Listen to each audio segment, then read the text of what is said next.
بسم اللہ الرحمن الرحیم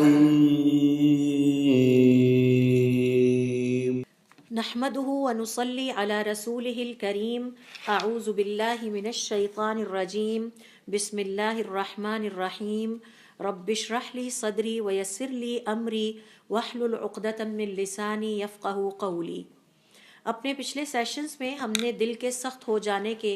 مختلف اسباب کا مطالعہ کیا، اور جس میں ہم نے سیکھا کہ بہت زیادہ بولنا،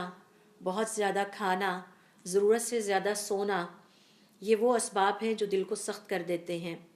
اس کے علاوہ علماء کرام نے بہت زیادہ ہنسنا بھی ہم نے سیکھا کہ اس سے دل مردہ ہوتے ہیں، حضور اکرم صلی اللہ علیہ وسلم کا ارشاد ہے۔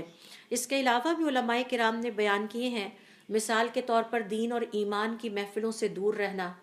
دین اور ایمان کی محفلوں میں شامل ہوتا رہے تو اس سے یہ ہوتا ہے کہ انسان کا دل اپنے دین کے ساتھ لگا رہتا ہے، اور دل میں یہ خیال رہتا ہے کہ مجھے اپنے آپ کو امپروو کرنا ہے۔ اسی طرح سے شرعی علم حاصل کرنے والے حلقات سے دور رہنا، تو اپنے آپ کو ہمیشہ ہمیں ایسے ماحول میں رہنا ہے جہاں دینداری پر عمل کرنے میں ہمیں آسانی محسوس ہو، اور ایسے حلقات یا سرکلز کا حصہ بنے رہیں کہ جہاں کچھ نہ کچھ ہفتے میں کم از کم ایک دفعہ دین کے بارے میں کوئی نہ کوئی بات سیکھتے رہیں۔ جیسے مرد حضرات جمعے کی نماز جب ادا کرتے ہیں تو انہیں موقع مل جاتا ہے کہ وہ دین کی کوئی بات سیکھ لیں۔ پھر اسی طرح سے علماء کرام کا یہ کہنا ہے کہ دنیا میں غرق ہو کر ہی رہ جانا، دنیا کے اتنے کام اور بکھیڑے بنا لینا کہ اپنے دین کے لیے وقت ہی نہ نکال سکیں، آخرت کے لیے وقت ہی نہ نکال سکیں، اس سے بھی دل سخت ہوتا ہے۔ پھر اسی طرح سے بہت لمبی امیدیں بنا کے اس دنیا میں مصروف ہو جانا، اور پھر اسی طرح سے بہت زیادہ کھانا، بہت زیادہ بولنا، ہنسنا، یہ ہم نے بہت ہی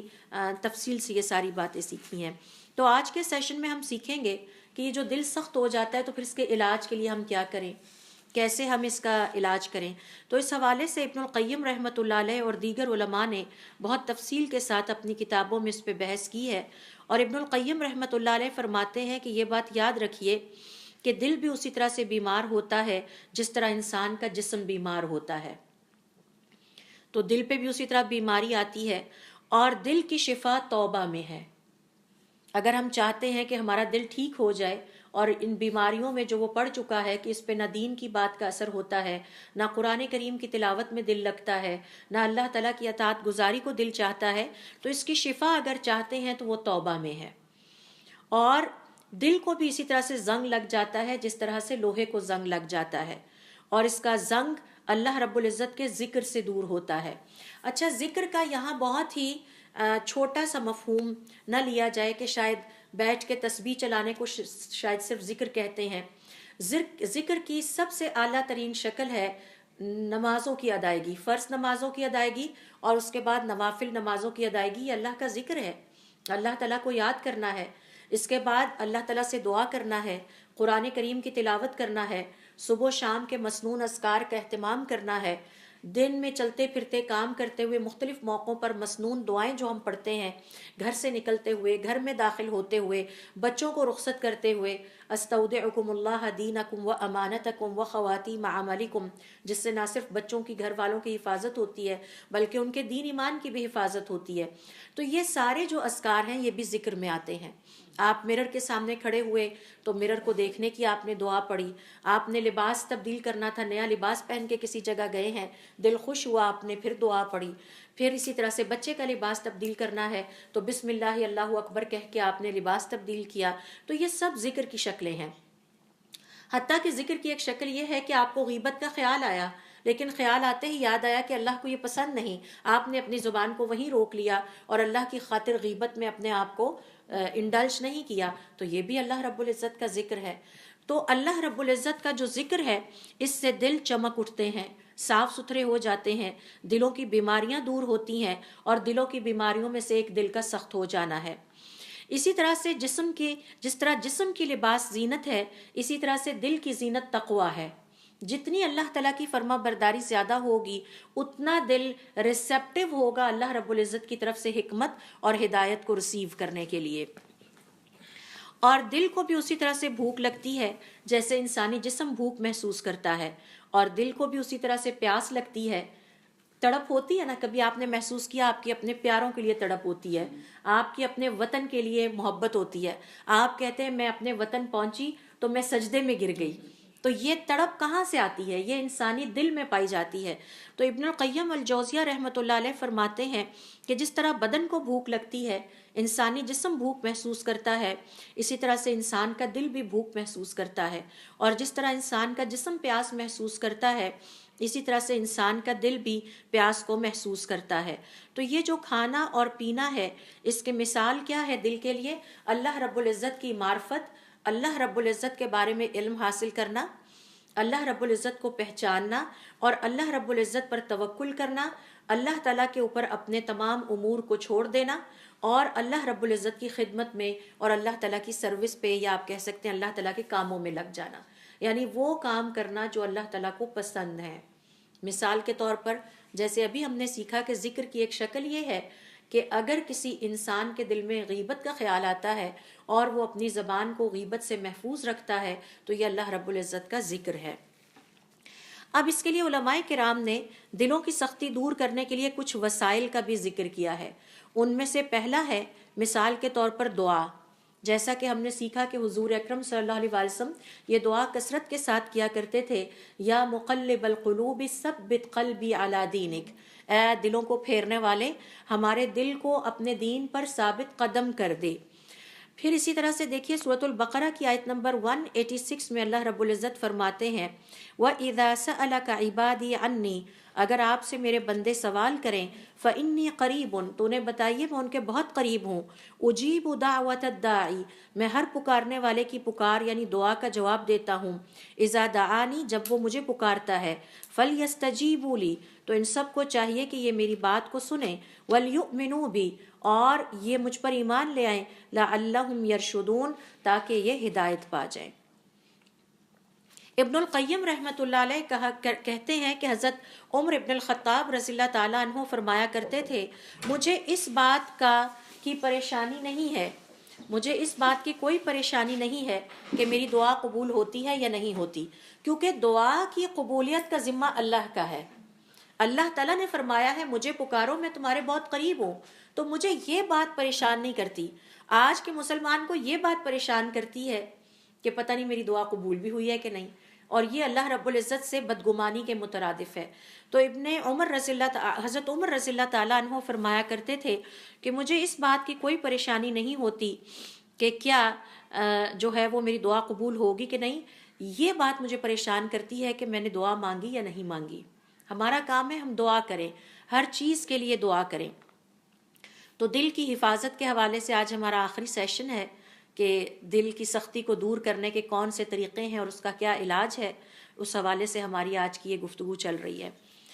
اور دل کی حفاظت کا ہمارے صحابہ کرام رضوان اللہ علیہ مجمعین کو کتنا خیال ہوتا تھا، اور وہ دل کی سختی کے حوالے سے کتنے پریشان ہوتے تھے کہ حضرت عبداللہ ابن عمر رضی اللہ تعالیٰ عنہما نے اپنا ایک بہت ہی پیارا اونٹ بیچ دیا۔ تو ان کے ساتھی نے ان سے کہا کہ آپ کا یہ اونٹ تمام اونٹوں میں سے سب سے زیادہ پیارا تھا اور سب سے زیادہ خوبصورت تھا، آپ نے اسے فروخت کر دیا؟ تو کہنے لگے ہاں، میں نے بھی یہ محسوس کیا کہ آہستہ آہستہ میرے دل میں گھر کرنے لگا تھا، اور میں نہیں چاہتا کہ میرا دل اس دنیا کی کسی چیز میں لگے۔ تو آپ دیکھیے کہ وہ اپنے دل کی حفاظت کس طرح کیا کرتے تھے کہ میرا دل ایک اونٹ میں لگے اور میں اس کے مقابلے میں اللہ رب العزت کے لیے نیکی کے کام نہ کر سکوں، اللہ تعالیٰ کی اطاعت گزاری سے دور ہو جاؤں اور میرا دھیان اس میں لگ جائے۔ تو انہوں نے اپنا وہ سب سے اچھا جانور فروخت کر دیا، اور ساتھیوں نے کہا کہ یہ آپ نے کیا کیا ہے، آپ کا یہ جانور تو سب سے بہتر تھا۔ تو کہنے لگے ہاں، میں نے بھی نوٹ کیا کہ اب وہ میرے دل میں گھر کرنے لگ گیا تھا۔ تو نان اٹیچمنٹ، کہ اس دنیا کی کسی چیز کے ساتھ ہم نے کوئی اٹیچمنٹ اگر ڈیولپ کر لیا تو وہ دل کی سختی کا باعث بنتی ہے۔ تو عمر ابن الخطاب رضی اللہ تعالیٰ عنہ اس آیت کی تفسیر میں کہا کرتے تھے کہ مجھے اس بات کی پرواہ نہیں ہے کہ میری دعا قبول ہوتی ہے یا نہیں، کیونکہ دعا کی قبولیت کا ذمہ اللہ تعالیٰ نے لیا ہے۔ ہاں، میری یہ پریشانی ہے کہ میں نے دعا مانگی یا نہیں، مجھے دعا مانگنے کی توفیق ملی کہ نہیں، اور اگر میرے دل میں اللہ نے دعا کا خیال ڈال دیا ہے تو پھر وہ میری دعا قبول بھی ضرور کرے گا۔ اور اسی حوالے سے ابن القیم رحمۃ اللہ علیہ فرماتے ہیں کسی بندے کی بھی نیت، اس کی ہمت اور اس کے اخلاص اور اللہ رب العزت سے حسن ظن کے مطابق اللہ تعالیٰ اس کی دعا قبول کرتے ہیں۔ یعنی اگر دعا مانگتے وقت ہم اللہ تعالیٰ سے بہت حسن ظن کے ساتھ دعا مانگ رہے ہیں، اخلاص کے ساتھ، پوری توجہ کے ساتھ مانگ رہے ہیں، پوری ہمت صرف کر کے مانگ رہے ہیں، بار بار اللہ تعالیٰ سے مانگتے ہیں، تو جتنا ہماری طرف سے ہوگا، جتنی ایفرٹ ہوگی، اسی پروپورشن کے ساتھ اللہ رب العزت اس دعا کو قبول بھی کریں گے۔ اور پھر اس کے بعد کہتے ہیں کہ اللہ رب العزت کی طرف سے جو مدد نازل ہوتی ہے اپنے بندوں پر، وہ ان کی ہمتوں اور ان کی دین پر ثابت قدمی اور ان کی خواہش اور ان کی اللہ رب العزت کے ساتھ اٹیچمنٹ کے مطابق ہوتی ہے۔ کسی کا بہت ہی پیارا قول ہے کہ آپ کی زندگی میں جتنا حصہ اللہ تعالیٰ کا ہے، اس کی کائنات میں اتنا ہی حصہ آپ کا ہے۔ تو ہم نے دیکھنا یہ کہ ہماری زندگی میں اللہ رب العزت کے لیے ہم نے کتنا حصہ رکھا ہے۔ جب ہم خود ایویلیویٹ کر لیں گے تو اس کے بعد ہم یہ کبھی نہیں کہیں گے کہ ہماری دعائیں قبول نہیں ہوتی۔ اگر ہماری زندگی میں اللہ تعالیٰ کے لیے حصہ اور وقت بہت کم ہے تو پھر ہمیں یہ گلہ کرنے کا کوئی حق حاصل نہیں کہ ہماری دعائیں قبول نہیں ہوتی۔ تو یہی بات یہاں پر ابن القیم رحمۃ اللہ علیہ فرما رہے ہیں، اور پھر وہ کہتے ہیں کہ یاد رکھیے کہ اللہ تعالیٰ علیم ہے اور حکیم ہے، اور اللہ رب العزت کبھی نے خود فرمایا ہے قرآن کریم میں کہ انہیں بتا دیجئے میں ان کے بہت قریب ہوں، اور جب کوئی مجھے پکارتا ہے میں اس کی پکار کو سنتا ہوں۔ لہٰذا اب اس کے بعد اللہ رب العزت سے گلہ کرنا اور شکوہ کرنا اللہ رب العزت کے حق میں جو ہے وہ بدظنی ہے، اور ہمیں اللہ تعالیٰ سے اچھا گمان رکھنا چاہیے۔ حضور اکرم صلی اللہ علیہ وسلم اپنی دعاؤں میں جن چیزوں سے پناہ مانگا کرتے تھے اس میں سے ایک یہ ہے کہ میں آنکھ کی خشکی سے، یعنی وہ آنکھ جو اللہ کے سامنے نہ روئے، اس سے بھی پناہ مانگتا ہوں، وَمِن قَلْبٍ لَا يَخْشَىٰ، اور وہ دل جو اللہ رب العزت کے سامنے نہ روئے میں اس سے بھی پناہ مانگتا ہوں۔ تو پہلا کام جو ہم نے کرنا ہے دل کی سختی کو ختم کرنے کے لیے وہ ہے کہ دعا کو کثرت کے ساتھ کیا جائے۔ جو اتنی ساری ہم دعائیں مانتے ہیں ان میں اس دعا کو بھی شامل کر لیجئے، یا مقلب القلوب ثبت قلبی علی دینک واعوذ بک من قلب لا یخشی، اے اللہ تعالیٰ میں تیری پناہ مانگتا ہوں اس دل سے جس دل میں تیرے لیے خشوع اور خضوع کے جذبات نہ پائے جاتے ہوں۔ دوسرے نمبر پر دل کی سختی دور کرنے والا جو فیکٹر ہے، قرآن کریم کی آیات کی تلاوت کرنا اور اس پر غور و فکر کرنا، غور و فکر کرنا جس کو آپ کہہ سکتے ہیں کانٹمپلیشن، کہ اس کو سوچا جائے، سمجھا جائے، اس میں جو ربط ہے، اس میں جو ایک دوسرے کے ساتھ بات کنیکٹ ہوتی ہے۔ حتیٰ کہ بڑی خوبصورت علماء کرام نے ترتیب سے بیان کیا ہے کہ جب کوئی سورت سٹارٹ ہوتی ہے تو نوٹ کیجئے گا کہ اس کا وہی مضمون، موضوع یا ٹاپک یا تھیم ہوتا ہے، اور جب وہ ختم ہوتی ہے تو بھی اس کا وہی تھیم ہوتا ہے۔ یعنی جس موضوع سے وہ سٹارٹ ہوتی ہے اس موضوع پہ وہ ختم ہوتی ہے، اور جس پہ ایک صورت ختم ہوتی ہے اس سے اگلی صورت سٹارٹ ہو جاتی ہے۔ عمومی طور پر پڑھنے والے یہ سمجھتے ہیں کہ قرآن کریم کی آیات کا آپس میں ربط نہیں ہے، جبکہ بہت گہرا ربط ہے۔ اس کے لیے ذرا تھوڑا سوچ بچار کرنا پڑے گا، کیونکہ یہ عام انسانی کلام نہیں ہے، یہ اللہ رب العزت کی طرف سے نازل کردہ کلام ہے، اس لیے اس کو بہت غور و فکر کے ساتھ پڑھنا چاہیے۔ بھلے گھنٹے میں 4 سے 5 آیات پڑھیں، لیکن اس چیز کو نوٹ کیا جائے جو کل آیات پڑھی تھی ان کے ساتھ اس کا کیا تعلق ہے، اگلی آنے والی آیات کا ساتھ کیا تعلق ہے، یہی بات قرآن کریم میں ایک اور جگہ پہ کس کانٹیکس میں بیان کی گئی ہے، تو یہ غور و فکر اور تدبر کہلاتا ہے۔ سورۃ الاعراف کی آیت نمبر 204 میں اللہ رب العزت کا ارشاد ہے وَإِذَا قُرِئَ الْقُرْآنُ فَاسْتَمِعُوا لَهُ، کبھی خود پڑھیں، کبھی کسی سے سنیں، کبھی کسی اور سے سنیں، ہر دفعہ اس کو سن کے سمجھنے، غور و فکر کرنے کی کوشش کریں، اور جب ان پر قرآن پڑھا جاتا ہے تو اس کو خوب غور سے سننے لگ جاتے ہیں۔ وَأَنصِتُوا، اور خاموشی سے دھیان سے اس کو سنو، لَعَلَّكُمْ تُرْحَمُونَ، تاکہ تم پر رحم کیا جائے۔ تو جو قرآن کے ساتھ جتنا وقت ہم گزارتے ہیں، چاہے اسے پڑھتے ہیں، چاہے اسے سنتے ہیں، چاہے اس کی نت نئی تفاسیر سے گزرتے ہیں، تو یہ وقت ہمارے لیے رحمت والا وقت ہوتا ہے، جس میں رحمت اور سکینت اللہ تعالیٰ کی طرف سے نازل ہوتی ہے۔ پھر اسی طرح سے اور جو لوگ، علماء کرام کا یہ کہنا ہے کہ قرآن کریم کے ساتھ وقت نہیں گزارتے، اس پر غور و فکر اور تدبر نہیں کرتے، ظاہر ہے وہ اس رحمت سے اور اس شفا سے اتنے ہی دور ہو جاتے ہیں۔ تو دوسرا وسیلہ دل کی سختی دور کرنے کا یہ ہے قرآن کریم کو جو ہے وہ پڑھا جائے، غور و فکر کے ساتھ پڑھا جائے، تدبر کے ساتھ پڑھا جائے، اس کے موضوع کو سمجھنے کی کوشش کی جائے، اور اس بات کو سمجھنے کی کوشش کی جائے کہ ہر آیت کا، قرآن کریم کا جو بیسک جو کنٹرولنگ آئیڈیا ہے اس کے ساتھ کیا تعلق ہے، ہر صورت کا قرآن کریم کے کنٹرولنگ آئیڈیا سے کیا تعلق ہے، جو اس کا بنیادی مرکزی موضوع ہے اس کا قرآن کریم کا اس آیت کے ساتھ کیا تعلق ہے، یہ تفکر اور تدبر کہلاتا ہے۔ علماء کرام کا یہ کہنا ہے کہ ذرا غور کیجئے، اللہ رب العزت فرماتے ہیں، اور یہ قرآن کریم میں سورۃ البقرہ ہی کی آیت ہے کہ وَلَوْ أَنزَلْنَا هَذَا الْقُرْآنَ عَلَى جَبَلٍ، اگر ہم اس قرآن کو کسی پہاڑ پر نازل کرتے، لَرَأَيْتَهُ خَاشِعًا مُتَصَدِّعًا مِّنْ خَشْيَةِ اللَّهِ، تو آپ دیکھتے کہ وہ پہاڑ پھٹ کر ریزہ ریزہ ہو جاتا۔ وَتِلْكَ الْأَمْثَالُ نَضْرِبُهَا لِلنَّاسِ، یہ وہ مثالیں ہیں جو ہم لوگوں کے لیے بیان کرتے ہیں، لَعَلَّهُمْ يَتَفَكَّرُونَ، شاید کہ یہ کچھ غور کر لیں، اس پہ سوچیں سمجھیں۔ یہاں پر غور کرنے کا مقام کیا ہے؟ کیا ہمارے دل یہ بلند و بالا جو کھڑے پہاڑ ہیں ان سے بھی زیادہ سخت ہو چکے ہیں؟ یعنی اللہ تعالیٰ جو کہ ان پہاڑوں کا خالق ہے اور جو اس دل کا خالق ہے، وہ ہمیں مثال دے کے بیان کر رہا ہے کہ تمہارے دل پر اس قرآن کریم کا کوئی اثر نہیں ہو رہا، یہ اتنا سخت ہو گیا ہے کہ یہ جو سامنے تمہارے پہاڑ کھڑے ہیں ان سے بھی زیادہ سخت ہو چکا ہے۔ ان پہاڑوں پہ اگر قرآن نازل کر دیا جائے تو یہ پھٹ کر ریزہ ریزہ ہو جائیں۔ لہٰذا قرآن کریم کا مطالعہ کرتے ہوئے اللہ رب العزت نے اس میں جو ہمارے لیے حکمتیں رکھی ہیں ان پر غور کیا جائے، اس میں جو ہمارے فائدے کی باتیں بتائی گئی ہیں ان پر غور کیا جائے، اور پھر اس میں پھر یہ قرآن کریم بہت آسان ہے، آسان ترین زبان میں نازل کیا گیا ہے،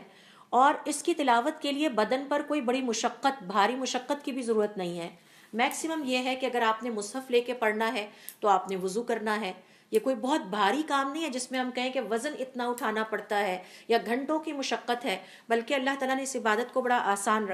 رکھا ہے، اور اس میں کسی تکلف کی بھی ضرورت نہیں ہے، کوئی بہت زیادہ تکلف کرنے کی بھی ضرورت نہیں ہے، آپ نے سمپلی وضو کرنا ہے اور مصحف لے کے بیٹھ جانا ہے۔ یا پھر اگر آپ موبائل سے پڑھ رہے ہیں تو علماء کرام کے فتاویٰ کے مطابق آپ موبائل سے پڑھنے کے لیے بے شک وضو نہ بھی کریں، تو آپ قرآن کریم کی تلاوت کر سکتے ہیں۔ اور یہ جو قرآن کریم ہے یہ دراصل انسان کے دل کو اللہ رب العزت سے جوڑتا ہے، یہ وہ بنیادی تعلیم ہے، یہ وہ نور ہے جو ایک دفعہ دل میں روشن ہو جائے تو دل کو نرم بھی کرتا ہے۔ حضرت عمر رضی اللہ تعالیٰ عنہ نے قرآن کی آیتیں اپنی بہن کی زبان سے سنی تو ان کے دل کی دنیا بدل گئی، گھر سے بہن کو مارنے اور ختم کرنے کے ارادے سے نکلے اور آگے خود بھی مسلمان ہو گئے۔ تو سوچنا تو چاہیے نا ہمیں کہ ہمارے دل اتنے سخت ہو گئے ہیں کہ ہم پر اس کلام کا اثر نہیں ہے، جبکہ پہاڑوں پر اس کا کیا اثر ہو سکتا ہے، یہ اللہ رب العزت نے بیان فرما دیا ہے۔ تیسرا وسیلہ یا تیسرا فیکٹر جو دل کی سختی کو دور کرنے میں ہماری مددگار ثابت ہو سکتا ہے وہ ہے کثرت کے ساتھ اللہ رب العزت کا ذکر کرنا۔ اور میں نے آپ سے ابھی ذکر کیا کہ ذکر کا وہ ایک مفہوم جو بہت ہی ہمارے ہاں لیا جاتا ہے، شاید صرف تسبیح پہ کوئی اذکار پڑھ لیے جائیں تو ذکر ہے، ایسا نہیں ہے۔ فرض نمازوں کی ادائیگی ذکر ہے، نوافل نمازوں کی ادائیگی ذکر ہے، قرآن کریم کی تلاوت ذکر ہے، صبح و شام کے اذکار ذکر ہے، چلتے پھرتے مسنون دعاؤں کا پڑھنا اذکار میں شامل ہے۔ مثال کے طور پر کھانا کھانے سے پہلے بسم اللہ پڑھنا، کھانا کھانے کے بعد کی دعا پڑھنا، لباس تبدیل کرتے ہوئے دعا پڑھنا، مرر کے سامنے دعا پڑھنا، گھر سے نکلتے ہوئے دعا پڑھنا، داخل ہوتے ہوئے دعا پڑھنا، کوئی چیز اچھی لگے سبحان اللہ ماشاء اللہ کہنا، یہ بھی ذکر ہے۔ کوئی چیز آپ کو عجیب لگتی ہے یا کوئی بھی کسی لحاظ سے آپ اپنے آپ کو جب ایکسپریس کرتے ہیں اور اللہ کو یاد کرتے ہیں تو یہ اللہ رب العزت کے ذکر کی مختلف شکلیں ہیں، اور یہ سب ذکر میں شامل ہے۔ حتیٰ کہ دین کے علم کو سیکھنے کے لیے کسی حلقے میں شامل ہونا بھی اللہ رب العزت کا ذکر ہی ہے، کیونکہ آپ اللہ کو یاد کر رہے ہیں۔ حتیٰ کہ کسی غلط کام کا خیال آیا، جیسا کہ میں نے آپ کو بھی مثال دی کہ غیبت کا خیال آیا اور ہم نے اپنی زبان کو روک لیا کہ نہیں یہ بات ہم نے نہیں کرنی، یہ اللہ تعالیٰ کو نہیں پسند، یہ بھی ذکر ہے، یہ بھی ذکر ہے کہ ہم نے اللہ کے خیال سے اس غلط کام کو نہیں کیا۔ تو یہ جو ذکر ہے کثرت کے ساتھ جب کیا جائے تو اس سے دل نرم ہونے لگتے ہیں، دلوں کی سختی دور ہوتی ہے۔ اللہ رب العزت سورۃ الرعد کی آیت نمبر 28 میں فرماتے ہیں الذین آمنوا وتطمئن قلوبہم بذکر اللہ، جو ایمان والے ہیں ان کی نشانی یہ ہے کہ اللہ کے ذکر سے ان کے دلوں کو اطمینان ملتا ہے۔ الا بذکر اللہ تطمئن القلوب، جان لو، یاد رکھنا کہ صرف اللہ کے ذکر سے دلوں کو اطمینان ملتا ہے۔ کسی شخص نے حسن سے آ کے شکایت کی رحمت اللہ علیہ کہ اے ابو سعید میرا لگتا ہے کہ دل سخت ہو گیا ہے، اب کیا کروں؟ تو انہوں نے جواب دیا کہ اسے اللہ کے ذکر سے نرم کرو، اسے اللہ تعالیٰ کے ذکر سے نرم کرو۔ چوتھے نمبر پر جو فیکٹر ہمارے کام آ سکتا ہے دل کی سختی کو دور کرنے کے حوالے سے، کثرت کے ساتھ استغفار کرنا اور توبہ کا اہتمام کرنا۔ اور اس حوالے سے سورۃ الزمر کی آیت نمبر 53 میں اللہ تعالیٰ فرماتے ہیں، قل کہہ دیجئے، یا عبادی الذین اسرفوا علی انفسہم، اے میرے بندو جنہوں نے اپنی جانوں پر ظلم کیا، اسراف کیا، حد سے بڑھ گئے، اللہ تعالیٰ کی نافرمانیوں میں حد سے بڑھ گئے، لا تقنطوا من رحمت اللہ، اللہ تعالیٰ کی رحمت سے کبھی مایوس نہ ہونا، ان اللہ یغفر الذنوب جمیعا، بے شک اللہ تعالیٰ سارے گناہ معاف کر دیتا ہے، انہ هو الغفور الرحیم، وہ ہے ہی مغفرت کرنے والا، رحم کرنے والا۔ یحییٰ ابن معاذ رحمۃ اللہ علیہ فرماتے ہیں، اور بہت غور سے سننے والی بڑی پیاری بات ہے، اللہ رب العزت ایک قوم سے راضی ہوا، ان کے سارے گناہوں کو معاف کر کے نیکیوں میں بدل دیا، اور اللہ رب العزت ایک قوم سے ناراض ہوا، ان کی ساری نیکیوں کو قبول ہی نہیں کیا، ان کے نیکیوں کو قبول ہی نہیں کیا، کیونکہ وہ ان سے ناراض ہو گیا کسی بات پہ۔ تو اللہ رب العزت مغفرت کرنے والا ہے، وہ راضی ہو جائے تو سارے گناہوں کو معاف کرنے والا ہے۔ تو یہ اللہ رب العزت سے کثرت سے استغفار اور جو ہے وہ کرنی چاہیے، توبہ کرنی چاہیے، بار بار توبہ کرنی چاہیے۔ یہ نہ سمجھا جائے کہ زندگی میں ایک دفعہ توبہ فلاں گناہ سے میں نے کر لی تو کافی تھی۔ اس حوالے سے ایک حدیث میں آپ سے شیئر کرنے لگی ہوں، بہت غور سے ہم اس حدیث کو سنیں گے اور پھر اس سے ہم مختلف لیسنز یا کنکلوژنز ڈیرائیو کریں گے کہ ہم کیا سیکھتے ہیں۔ ابو ہریرہ کہتے ہیں کہ حضور اکرم صلی اللہ علیہ وسلم نے فرمایا اپنے رب کے حوالے سے، یعنی حدیث قدسی ہے، کہ ایک بندے نے ایک دفعہ ایک گناہ کیا، فقال، پھر کہا، اللہم اغفر لی ذنبی، اے اللہ تعالیٰ میرے گناہ کو معاف کر دے۔ فقال تبارک و تعالی، تو اللہ رب العزت نے فرمایا میرے بندے نے گناہ کیا اور پھر یہ بھی جانا کہ اس کا ایک رب ہے جو اس کے اس گناہ کو معاف کر سکتا ہے، اور پھر اللہ تعالیٰ نے اس کی توبہ قبول کر لی، تو یہ پہلی دفعہ ہے۔ دوسری دفعہ ثم عاد، پھر دوبارہ اس سے وہ گناہ سرزد ہو گیا، فاذنب، فقال، تو اس نے کہا، رب اغفر لی ذنبی، اے میرے رب مجھ سے پھر گناہ ہو گیا ہے، مجھے معاف کر دے، پچھلی دفعہ بھی میں نے توبہ کی تھی لیکن پھر مجھ سے دوبارہ گناہ ہو گیا، پھر معاف کر دیجئے، تو گویا وہ دوسری دفعہ توبہ کر رہا ہے۔ فقال تبارک و تعالی، تو اللہ تعالیٰ نے فرمایا میرا بندہ ہے، گناہ کر بیٹھتا ہے لیکن یہ اسے پتہ ہے کہ اس کا ایک رب ہے جو اسے معاف کرنے والا ہے، لہٰذا اس کو معاف کیا جاتا ہے۔ ثم عاد، پھر تیسری دفعہ اس سے وہی گناہ ہو جاتا ہے، تو اللہ رب العزت کو پکارتا ہے، رب اغفر لی ذنبی، اے میرے رب مجھے میرا گناہ معاف کر دیجئے، تو اللہ تعالیٰ فرماتے ہیں میرے بندے سے پھر غلطی ہو گئی، اس نے گناہ کا ارتکاب کر ڈالا لیکن اسے یہ پتہ ہے کہ میرا رب کون ہے، وہ جو میرے گناہوں کو معاف کرتا ہے، لہٰذا اب تم جو چاہو کرو، میں نے تمہیں معاف کیا۔ اس حدیث کی تشریح میں علماء کرام کا یہ کہنا ہے کہ اللہ رب العزت ارحم الراحمین ہے، تمام رحم کرنے والوں سے زیادہ رحم کرنے والا ہے۔ جب اس کو پکاریں کسی بھی مقصد کے لیے، کچھ مانگنا ہو یا اپنے گناہوں کی مغفرت اور توبہ کے لیے، تو یہ بات یاد ہم نے ذہن میں رکھنی ہے کہ اللہ رب العزت ارحم الراحمین ہے۔ اس نے ہمیں یہ گنجائش دی ہے، اس کی رحمت کی دلیل یہ ہے کہ جب تک انسان کی روح اس کے حلق تک نہیں پہنچ جاتی اس کی توبہ قبول ہوتی رہے گی۔ لہٰذا کبھی بھی اس بات سے نہ جھجکا جائے کہ ہم اب توبہ کیسے کریں، اب تو اتنا وقت گزر گیا، نہیں۔ اور اللہ رب العزت کی رحمت ہے کہ وہ اپنے بندوں کی ہر دفعہ توبہ قبول کرتا ہے جب بھی بندے توبہ کریں۔ اس حدیث سے پتہ چلتا ہے کہ ہماری توبہ ایک ایسی عبادت ہے جو ضرور قبول ہوتی ہے، اللہ تعالیٰ ہر دفعہ قبول کرتے ہیں۔ پھر اسی طرح سے اس حدیث سے یہ بھی پتہ چلتا ہے کہ اللہ رب العزت چاہے وہ گناہ بار بار بھی ہو جائے ہم سے، اللہ تعالیٰ ہماری توبہ قبول کرتے ہیں۔ لہٰذا اس بات سے نہ گھبرائیں کہ مجھ سے پھر وہی غلطی ہو گئی۔ اپنی ہیبٹ ڈیولپمنٹس کے لیے انسان کو بڑا ٹائم لگتا ہے۔ مثال کے طور پر غیبت کی عادت چھڑانا کوئی آسان کام نہیں ہے، اور اس ماحول میں کہ جہاں برائیاں کرنا آسان ہو اور نیکیاں کرنا مشکل ہو، خاص طور پر اور مشکل ہو جاتا ہے۔ لہٰذا انسان نے سوچا کہ میں نے اب غیبت نہیں کرنی، بھول گیا، پھر کہیں ہو گئی، پھر خیال آ گیا، پھر توبہ کر لیجئے، پھر خیال آ گیا، پھر توبہ کر لیجئے، بار بار توبہ کیجئے اس یقین کے ساتھ کہ یہ جو توبہ میں نے کی ہے اللہ رب العزت اس کو رد نہیں کرے گا، اس کو قبول کرے گا۔ جیسا کہ اس حدیث میں آتا ہے کہ کسی گناہ کو بار بار کرنے کے باوجود اللہ تعالیٰ اس پر توبہ قبول کرتے ہیں۔ اور کسی بھی بندے کا اپنے گناہ کا اعتراف کرنا اللہ یہ وہ عمل صالح ہے، اپنے گناہ کا اعتراف کرنا۔ ہم اپنے صبح و شام کے اذکار میں سید الاستغفار پڑھتے ہیں اور اس میں کہتے ہیں وَأَبُوءُ بِذَنبِی، اور میں اعتراف کرتا ہوں مجھ سے گناہ سرزد ہوتے ہیں، ہو جاتے ہیں، نہیں بھی پتہ چلتا تو ہو جاتے ہیں۔ تو یہ جو صبح و شام ہم سید الاستغفار پڑھتے ہیں، یہ بڑی فضیلت والی دعا ہے،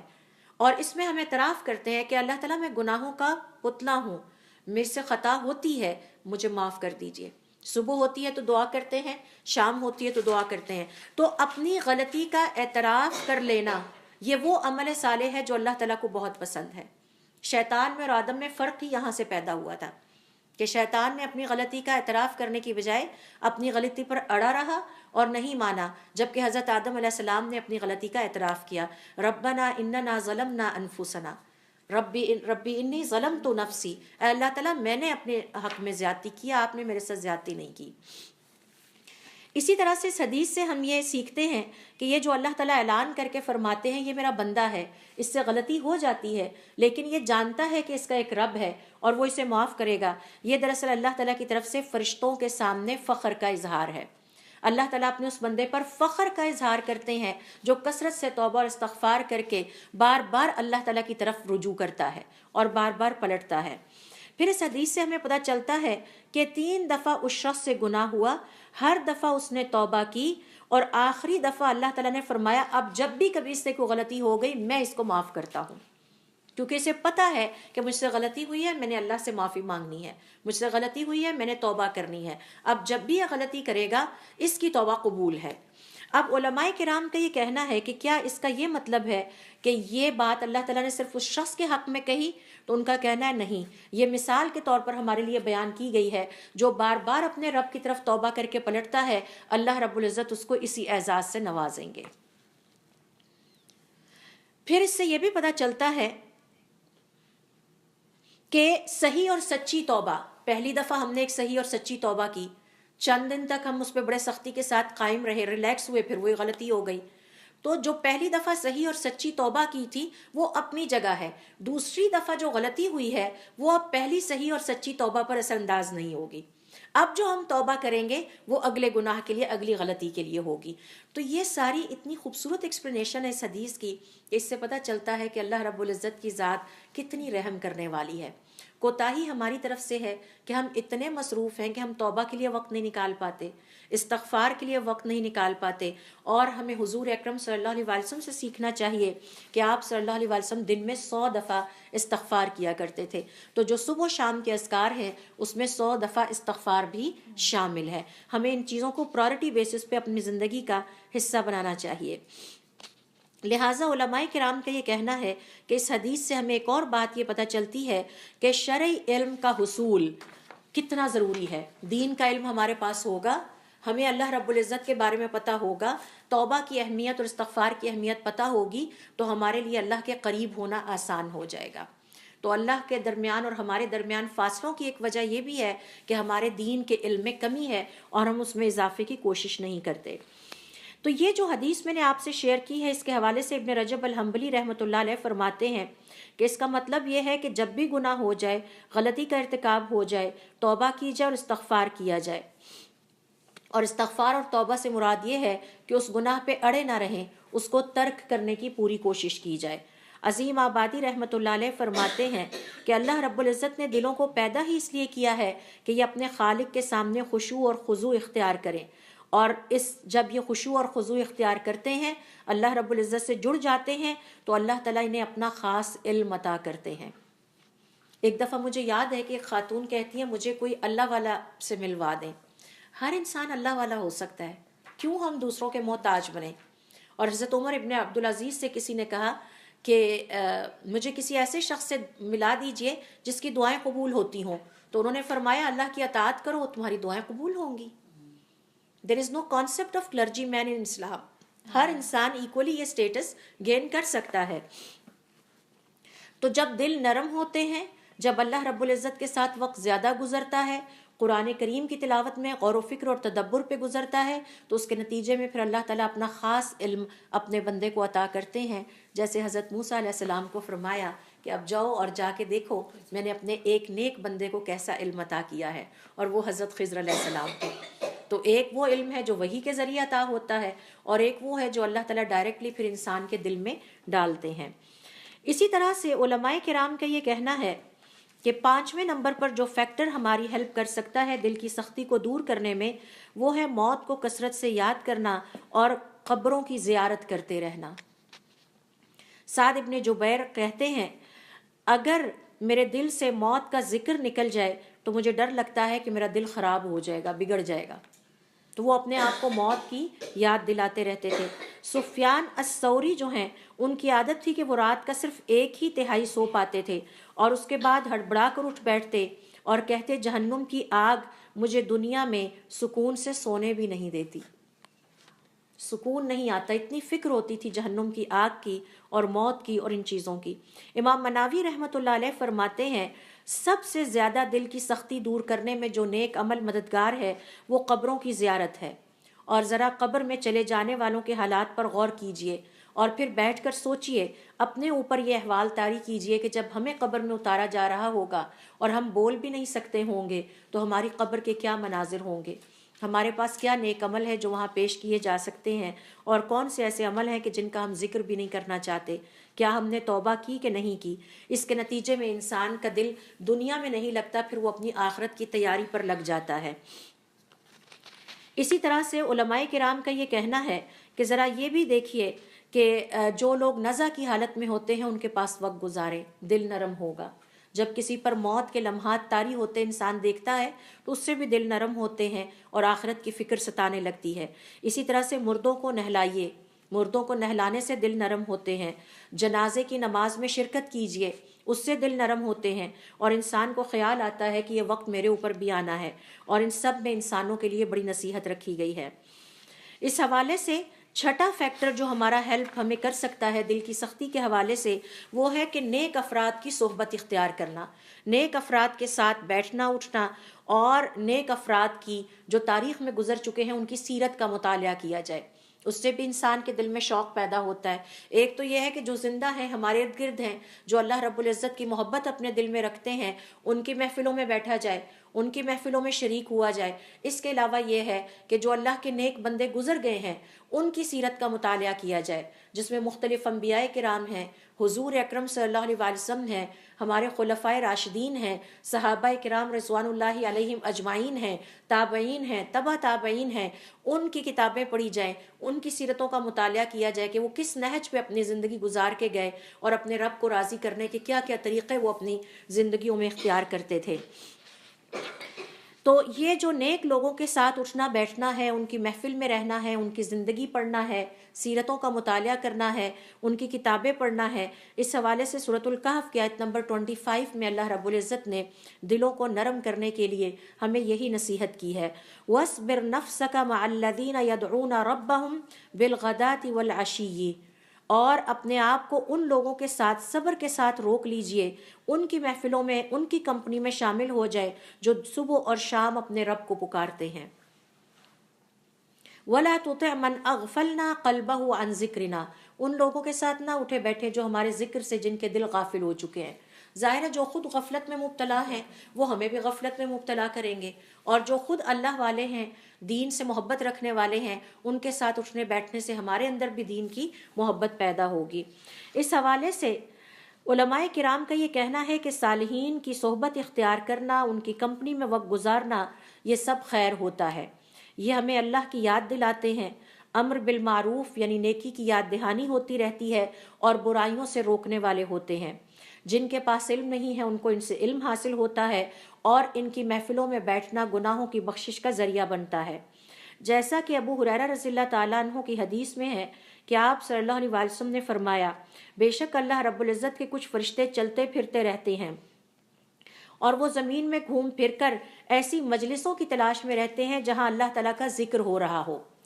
اور پھر جب انہیں وہ مجلسیں مل جاتی ہیں تو وہ ان بیٹھنے والوں کے ساتھ بیٹھ جاتے ہیں، اور ان میں سے بعض کو اپنے پروں سے ڈھانپ لیتے ہیں،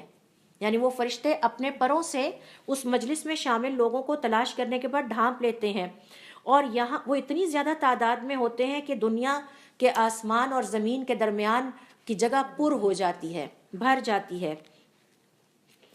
پھر جب وہ وہاں سے نکلتے ہیں تو وہ آسمان کی طرف اٹھتے ہیں. اللہ رب العزت ان فرشتوں سے سوال کرتے ہیں، حالانکہ اللہ تعالیٰ کو پتہ ہے، علم ہے، من این جئتم، اے فرشتوں کہاں سے آ رہے ہو؟ فیقولون، تو وہ کہتے ہیں، جئنا من عند عباد لک فی الارض، ہم زمین میں آپ کے بعض بندوں کے ساتھ ٹائم سپینڈ کرنے کے بعد آ رہے ہیں. یسبحونک، ہم گواہی دیتے ہیں وہ آپ کی تسبیح بیان کر رہے تھے. وَيُكَبِّرُونَكَ، اور وہ آپ کے لیے تکبیرات کہہ رہے تھے. وَيُحَلِّلُونَكَ، اور آپ کی حمد و ثنا بیان کر رہے تھے اور آپ کو پکار رہے تھے. اللہ تعالیٰ فرماتے ہیں اور وہ مجھ سے کیا مانگ رہے تھے؟ فرشتے کہتے ہیں وہ آپ سے آپ کی جنت کے طلبگار ہیں، آپ سے جنت مانگتے ہیں. اللہ تعالیٰ فرماتے ہیں کیا انہوں نے میری جنت کو دیکھا؟ وہ فرشتے جواب دیتے ہیں نہیں اے میرے رب. اللہ تعالیٰ فرماتے ہیں اور اگر وہ دیکھ لیتے، تو فرشتے کہتے ہیں اگر وہ دیکھ لیتے، اور وہ اسی طرح سے پھر اللہ تعالیٰ فرماتے ہیں اور کیا سوال کر رہے تھے؟ تو فرشتے جواب دیتے ہیں کہ وہ آپ کی پناہ مانگ رہے تھے. اللہ رب العزت فرماتے ہیں کس چیز سے؟ فرشتے جواب دیتے ہیں آپ کی جہنم کی آگ سے بچنے کے لیے آپ کی پناہ مانگ رہے تھے. اللہ تعالیٰ فرماتے ہیں کیا انہوں نے اس آگ کو دیکھا ہے؟ تو فرشتے جواب دیتے ہیں نہیں. اللہ تعالیٰ فرماتے ہیں اور اگر وہ اس آگ کو دیکھ لیتے، اور پھر وہ اللہ رب العزت سے فرشتے فرماتے ہیں کہ وہ سب آپ کی مغفرت طلب کر رہے تھے. اللہ تعالیٰ فرماتے ہیں ان لوگوں کو میں نے معاف کر دیا، اور جو یہ مانگ رہے تھے عطا کیا، اور جو پناہ مانگ رہے تھے وہ پناہ عطا کی. پھر فرشتے کہتے ہیں کہ اللہ تعالیٰ ان میں ایک بندہ تھا جو ویسے ہی محفل میں آ کے بیٹھ گیا. اللہ تعالیٰ فرماتے ہیں ان کو بھی اسی کے ساتھ شامل کر لو. تو صالحین کا کسی ایک جگہ پر اکٹھے ہو کر اللہ رب العزت کا ذکر کرنا، یہ اس قدر عظیم عبادت ہے کہ اس پر میں نے جو آپ سے کارڈ شیئر کیا ہے، حج کا ثواب ہے اس کا، یعنی اتنا زیادہ اس کا ثواب ہے. اور پھر اللہ تعالیٰ کیا فرما رہے ہیں کہ جو یہ مجھ سے مانگ رہے تھے میں عطا کرتا ہوں. جس آگ سے بچنے کے لیے یہ اکٹھے ہوئے تھے اور اس آگ سے بچنے کے لیے پناہ مانگ رہے تھے، میں اس سے انہیں بچاتا ہوں اور ان کے تمام گناہوں کی مغفرت کرتا ہوں. جو کچھ انہوں نے مجھ سے مانگا وہ سب کچھ ان کو دیتا ہوں، حتیٰ کہ وہ بندہ بھی اس میں شامل ہے جو اس نیت سے نہیں بھی آیا تھا لیکن ان کے ساتھ بیٹھا ہوا تھا. تو یہ اس محفل کی برکت ہے،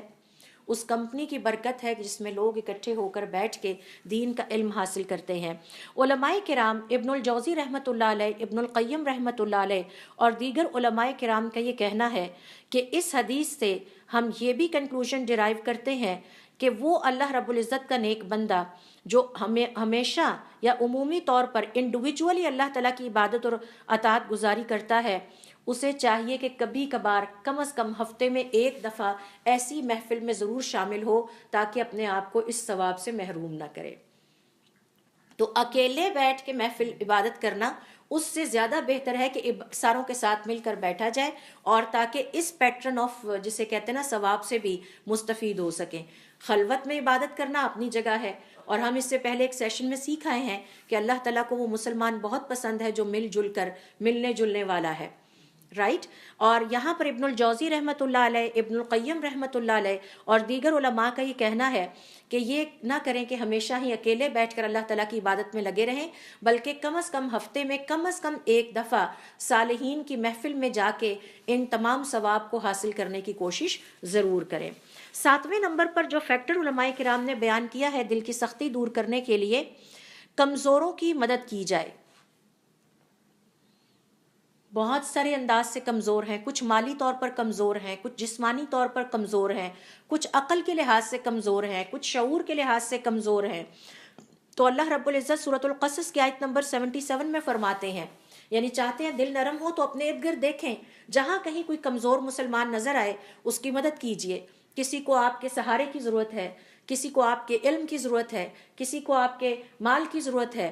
کسی کو آپ کے وقت کی ضرورت ہے، کسی کو آپ کے انرجی اور توانائی کی ضرورت ہے، تو یہ اپنے ارد گرد کمزور تلاش کریں، ان کی مدد کرنے سے دل نرم ہوتے ہیں. سورۃ القصص کی آیت نمبر 77 میں اللہ تعالیٰ فرماتے ہیں وَأَحْسِن كَمَا أَحْسَنَ اللَّهُ إِلَيْكَ، اور اسی طرح سے دوسروں کے ساتھ اچھا سلوک کریں جیسے اللہ نے آپ کے ساتھ اچھا سلوک کیا.